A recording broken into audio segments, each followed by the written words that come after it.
Hi students, welcome to part 2 of discussion of mock test paper for C-Inter, paper number 2 corporate and other laws for November 2022 attempt.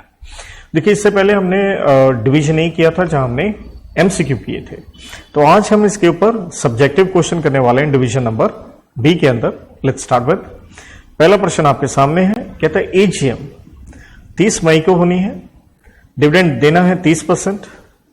However, the company was unable to post the dividend warrant. हम clearly कहते हैं under section 127 कि dividend warrant आपने post करना होता है with in 30 days of declaration of dividend, वरना directors जो अवेयर हैं उनके ऊपर पेनल्टी है और कंपनी को भी 18% ब्याज देना पड़ेगा। तो कहता कंपनी ने ये नहीं दिया। रंजन एक इक्विटी शेयर होल्डर है और उनको 25 जुलाई तक ये डिविडेंड नहीं पहुंचा। 25 जुलाई डेट से अकाउंट करेंगे, 30 दिन बीत चुके हैं। तो इसने सीट फाइल किया against the company with interest at the rate of 20%। वो तो ले नहीं पाओगे क्योंकि 18% बताया गया है। तो आपसे पूछा गया वेदर रंजन सक्सीड करेंगे, नहीं भाई नहीं करेंगे आप। साथ में डायरेक्टर की लायबिलिटी पूछी गई है, तो जैसे मैंने कहा था 30 दिन में देना है, नहीं दिया तो डायरेक्टर्स जो कि अवेयर है, मतलब knowingly a party to the default, उनको इंप्रिजनमेंट हो सकती है मैक्सिमम 2 साल के लिए। And do not forget and है वर्ड साथ में, कम से कम 100 रुपए पर डे का डिफॉल्ट पे फाइन आपको लगता रहेगा, जबकि कंपनी को पे करना है simple interest at the rate of 18% per annum. इसलिए हम कहेंगे मिस्टर रंजन सक्सीड नहीं होंगे 20% क्लेम करने में। नेक्स्ट क्वेश्चन, ऑक्टागोन लिमिटेड के पास 58% पेड अप कैपिटल है पेंटागन की। ऑक्टागोन के पास पेंटागन के 58% शेयर्स हैं, मींस मोर देन 50% है। तो दोनों में रिलेशन हो गया होल्डिंग एंड सब्सिडरी का। लेकिन विजय एक शेयर होल्डर है ऑक्टागोन के और उनके पास 10% शेयर्स हैं। उन्होंने एक बनाया है ट्रस्ट और उसने डोनेट कर दिया है अपने 10% शेयर होल्डिंग ऑक्टागन में उस ट्रस्ट को। और उसने क्या किया, अपॉइंट किया पेंटागन जो कि सब्सिडरी कंपनी है उस ट्रस्ट का क्या एज ट्रस्टी, राइट। अब प्रॉब्लम क्या है, हम जानते हैं होल्डिंग कंपनी सब्सिडरी को शेयर नहीं दे सकती या सब्सिडरी नहीं ले सकती, ये हम पढ़ते हैं सेक्शन 19 में। लेकिन वहां हम 3 एक्सेप्शन पढ़ते हैं। एक, अगर किसी डिजीज्ड मेंबर का लीगल रिप्रेजेंटेटिव सब्सिडरी कंपनी है। एक, सब्सिडरी बनने से पहले अगर आपने शेयर लिए थे। और जो मेन है हमारा यहां पॉइंट लग रहा है, अगर आपके पास शेयर्स हैं एज ट्रस्टी, तो ट्रस्टी के रूप में आपके पास शेयर हैं तो आप ये शेयर रख सकते हैं, इसमें कोई दिक्कत वाली बात नहीं है। नेक्स्ट क्वेश्चन, मिस्टर शिव एक कार्गो ओनर है। उन्होंने किराए पे लिया एक वेसल शिप, वो कार्गो सामान wheat from a foreign port to Tuticorin लेके जाएंगे, लेकिन वेसल शिप जो है वो फंस गया रीफ में और डेस्टिनेशन से काफी पीछे है। शिप के मैनेजिंग एजेंट्स ने साइन किया है salvage agreement for mister Shiv, क्योंकि शिव कौन है, कार्गो ओनर है, उनके लिए कि भाई किसी तरह से उनका सामान निकाला जा सके। द गुड्स बीइंग पेरिशेबल, सेलवर्स जो है उन्होंने अपने खर्चे पे उसे संभाल के रखा। नाउ जिन्होंने सामान को बचाया intimated the whole incident to cargo owner, लेकिन शिव ने मना कर दिया उनको रिम्बर्स करने के लिए जो उनका खर्चा हुआ है।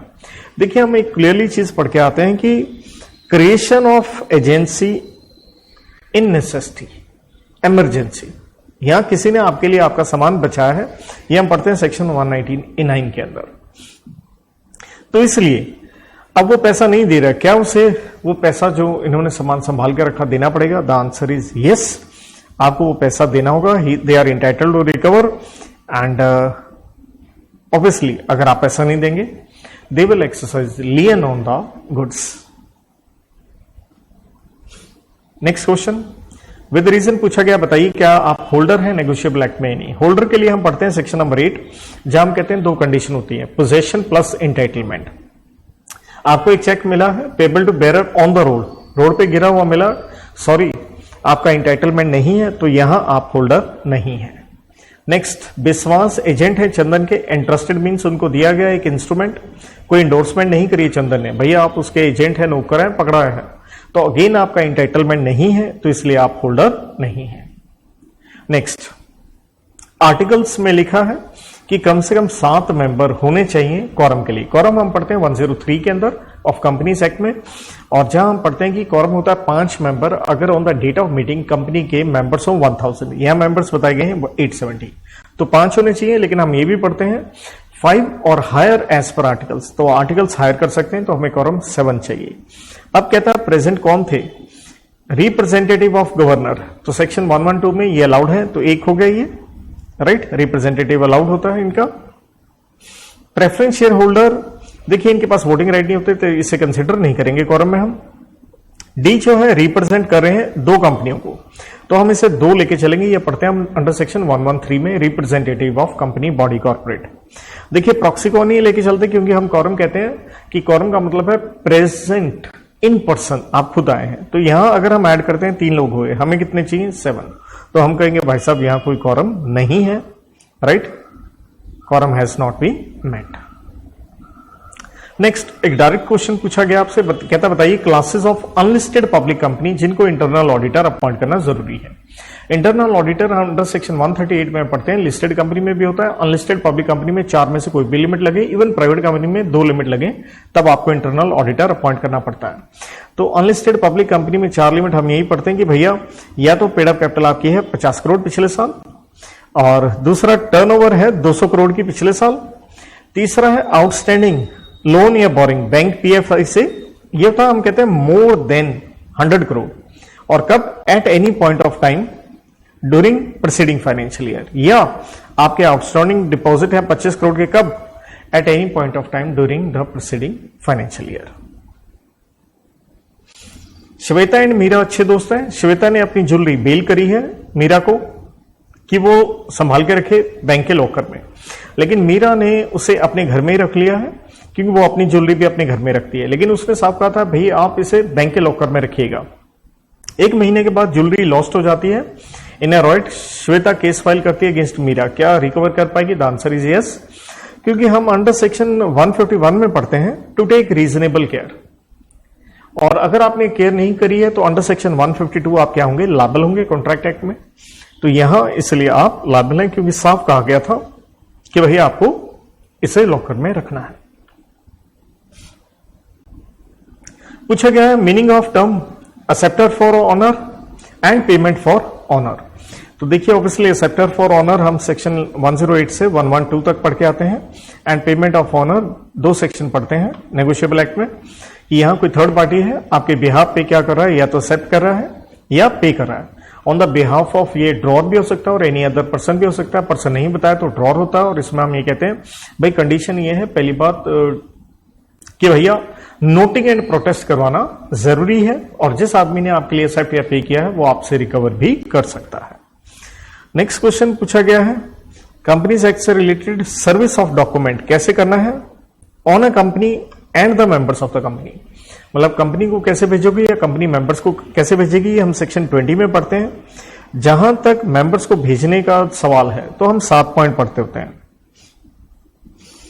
तो उसमें हम क्या कहते हैं कि पहली बात आप भेज सकते हैं रजिस्टर्ड पोस्ट से, स्पीड पोस्ट से, कुरियर से, खुद छोड़ा हो रजिस्टर्ड ऑफिस में एज ए मेंबर, ये मेंबर वाले पॉइंट पहले देख रहे हैं, यह इलेक्ट्रॉनिक मीडिया है 5।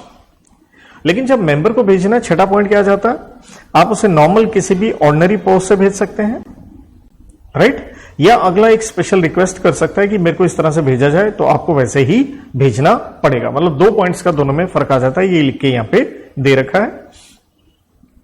देयर आफ्टर ये कंपनी 1919 में बनी है अलवर में, मेन बिजनेस जो है वो मैन्युफैक्चरिंग है हाई क्वालिटी बैंगल्स का। तो ये कंपनी अपॉइंट कर रही है स्टैट्यूटरी ऑडिटर। पूछा गया है क्या ये लोग क्वालिफाइड हैं टू बी अपॉइंटेड? पहली बात प्रियांश एक क्वालिफाइड चार्टर्ड अकाउंटेंट है, समस्या क्या है, वो इंप्लॉई है।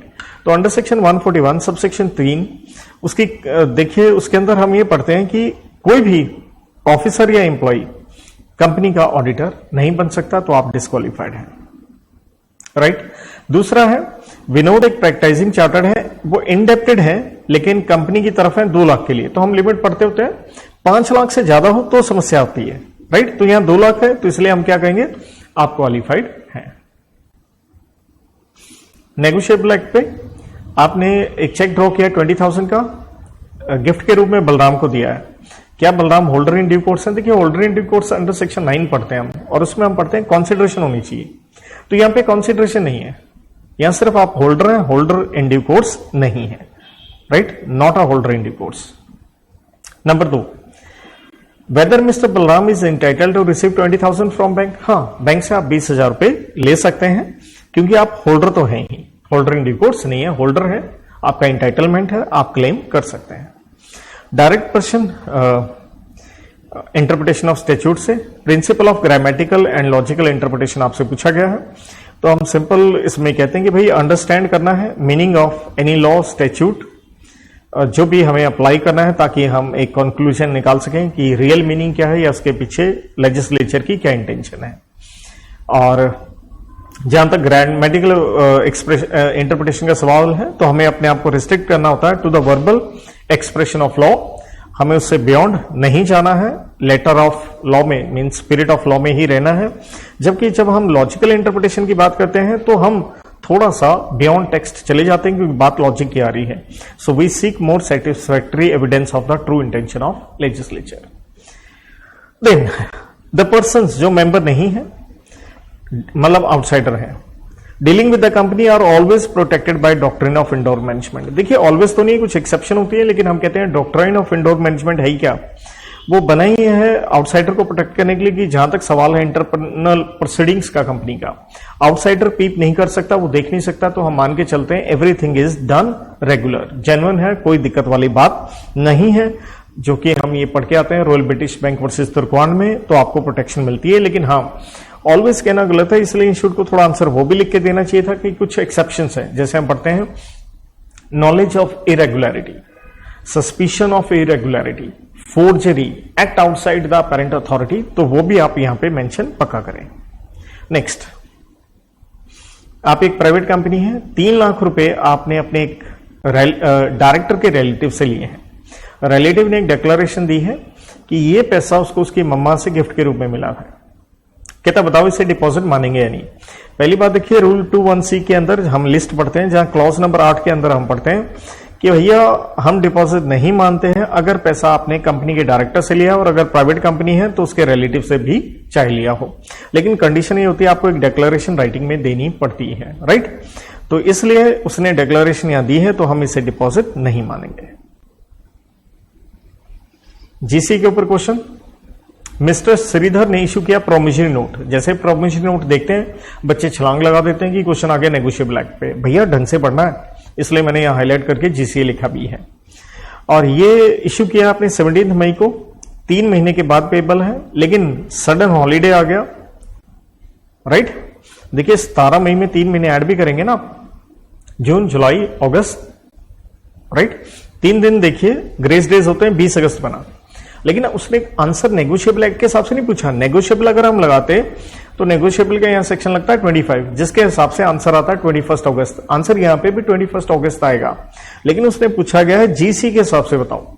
तो जीसी में हम पढ़ते हैं सेक्शन 10, जहां हम पढ़ते हैं कोई कार्रवाई आपने करनी है ऑन अ सर्टेन डे या प्रिस्क्राइब पीरियड, जैसे यहां 3 महीने है, तो अगर उस लास्ट दिन वो कोर्ट वगैरह या ऑफिस क्या था, बंद था, राइट, तो हम ये लेके चलते हैं जिस नेक्स्ट डे को वो खुलेगा उस दिन वो लास्ट डे मानेंगे। तो नेचुरल है यहां पे कौन सा दिन हम मान लेंगे,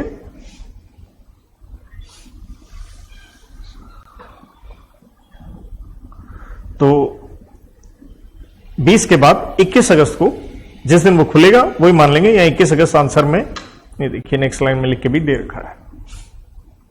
नेक्स्ट डायरेक्ट क्वेश्चन है, पूछा गया कब इजस्डेम जेनरेस अप्लाई नहीं करेगा, राइट। नहीं करेगा ऑब्वियसली जब आपने कुछ स्पेसिफिक वर्ड्स लिखे हैं, राइट। तो अच्छा ये पूछा डायरेक्ट ही गया है कि कब अप्लाई करेगा, ना कि ना करेगा। तो जब आपने स्पेसिफिक वर्ड लिखे हैं, किसके लिखे हैं, पर्टिकुलर क्लास और कैटेगरी के, और वो क्या नहीं हुई है, एग्जॉस्ट नहीं हुई है, फॉलोड बाय जनरल वर्ड्स, तो इसलिए हम उसे कहेंगे यहां इजस्डेम जेनरेस लगेगा। नेक्स्ट क्वेश्चन, ये बोनस शेयर पे है, बैलेंस शीट आपको दे रखी है, राइट। ये ऑथराइज्ड कैपिटल आपको दे रखी है, इशूड दे रखी है, और यहां आ गई हमारी पेड अप कैपिटल, और यहां आप देख रहे हैं 90,000 इक्विटी शेयर्स, 10 का एक है, 8 रुपए पेड अप है। लेकिन आप बोनस तब तक नहीं दे सकते हो, सेक्शन 63 में हम पढ़ते हैं, जब तक शेयर को आप क्या ना बना दो फुली पेड अप। अब ये रिजर्व एंड सरप्लस आपको दे रखे हैं, जनरल रिजर्व में से भी आप दे सकते हो बोनस शेयर, कैपिटल रिजर्व में से, इन सब में से आप दे सकते हो, ठीक है जी। अब आगे बढ़ते हैं। कहता 1 अप्रैल को कंपनी ने फाइनल कॉल कर ली है, बड़ी अच्छी बात है, कॉल मनी रिसीव भी हो गई है। अब कंपनी ने डिसाइड किया है to capitalise reserves by way of एक बोनस शेयर देंगे फॉर एवरी 4 हेल्ड। अब आपसे पूछा गया which of the above mentioned sources can be used, कहां से देंगे? जैसे मैंने तो कहा किसी में से भी दे लो यार, ये रहा पैसा आपके पास, और कैलकुलेट कितना ये रिजर्व बनेगा। देखिए बड़ी सिंपल सी बात है, 90,000 यहां देख लीजिए, चाहे 90,000 इक्विटी शेयर थे, एक देना 4 के बदले में, ये आगे नंबर ऑफ शेयर, एक शेयर है 10 रुपए का, अमाउंट चाहिए इतना, और बोनस शेयर के लिए आप क्या क्या पैसा इस्तेमाल कर सकते हैं, क्योंकि बात की गई है आपसे सोर्सेस की भी, तो हम यही कहते हैं कि आप क्या इस्तेमाल कर सकते हैं, फ्री रिजर्व्स, जिसकी हम डेफिनेशन पढ़ते हैं under section 2 clause 43, which are available for declaration of dividend। और दूसरा एक चीज याद रखिए, हम अंडर सेक्शन 69 भी पढ़ के आते हैं, CRR कैपिटल रिडम्पशन रिजर्व, उसका इस्तेमाल हम कर सकते हैं बोनस शेयर के लिए। यहां थोड़ा सा ध्यान में देखना जरूरी है, क्योंकि हम सीधा देखते हैं रिजर्व एंड सरप्लस, अरे वही सारे आ जाएंगे, रिजर्व एंड सरप्लस दे रखे हैं, लेकिन यहां पे ये आपको क्या दे रखा, कैपिटल रिजर्व CRR नहीं दिया है। तो इसलिए आप कहिए कि भैया जहां तक फ्री रिजर्व्स का सवाल है तो हम ये 3 इस्तेमाल कर सकते हैं, तो वो तीनों का टोटल आप करेंगे इतना, अमाउंट हमें इतना चाहिए, we can do that. Next question, mister Raj ने एक प्रॉपर्टी खरीदी है कंपनी से जो कि मॉर्गेज की गई थी बैंक को। He settle the dues to bank in full and the same was registered with the sub registrar, क्योंकि आपने खरीद लिया, रजिस्ट्री करवा ली। Who has noted that the mortgage had been settled, but neither the company nor bank has filed for particulars of satisfaction of charge। मतलब ना तो creditor जो कि बैंक है या चार्ज होल्डर, ना ही कंपनी ने सेटिस्फेक्शन ऑफ चार्ज के लिए अप्लाई किया with the registrar. Can mister Raj जिसने प्रॉपर्टी खरीदी है वो आरओसी के पास जा सकता है फॉर रिलीफ? बिल्कुल जा सकते हो, क्योंकि हम सेक्शन 83 में ये पढ़ते हैं कि आरओसी के पास पावर है to make entries of satisfaction and release. लेकिन अगर वो सेटिस्फाइड हो तो, मतलब उनके पास अगर सबूत है कि हाँ जी पूरा का पूरा डेट या इन पार्ट वो रिलीज वगैरह हो गया है, तो वो ऐसा कर सकते हैं। इसके लिए आरओसी को अफेक्टेड पार्टीज को 30 दिन के अंदर अंदर एक इंटीमेशन या कह लीजिए नोटिस देना होता है, और इसके बाद वो एक memorandum of satisfaction of charge file, मतलब आरओसी की तरफ से रिलीज का डाल दिया जाएगा। इसलिए mister Raj can approach. Contract act पे सिंपल पूछा गया कॉन्टिन्यूस गारंटी, जो कि हम सेक्शन 129 में पढ़ के आते हैं, for a series of future transactions को हम कहते हैं कॉन्टिन्यूस गारंटी। ग्रेचुअस बेलमेंट देखिए हम कहते हैं सेक्शन 148 में मेनली पढ़ के आते हैं, जिसका मतलब होता है वॉलेंट्री विदाउट कंसिडरेशन या फ्री ऑफ चार्ज कह लीजिए। नेक्स्ट पूछा गया meaning of service of post as per GCA, जो कि उसके सेक्शन 27 में आप पढ़ते हैं कि भैया आपने प्रॉपर एड्रेस करके भेजना है, उसके ऊपर स्टैंप लगा के भेजना है, और रजिस्टर्ड पोस्ट से भेजना है। ये 3 कंडीशंस आपको मीट करनी होती है। और चौथी ये है कि हम मान के चलते हैं जो भी इसका टाइम है प्रेस्क्राइब जो है वो आपको उसमें डिलीवर हो गया होगा in the ordinary course of post. तो इसके साथ एमटीपी के बेटा जो प्रश्न थे ये मैंने आपसे डिस्कस कर लिए। होप सो आपको इससे कुछ यूटिलिटी मिले, और इसलिए मेरी तरफ से आपके लिए बहुत बहुत विशेष कि आप अपना पेपर क्लियर करें अच्छे से, और कोई दिक्कत हो एनी टाइम आप मुझसे कोई डाउट पूछ सकते हैं। Till then have a good time, good luck, God bless.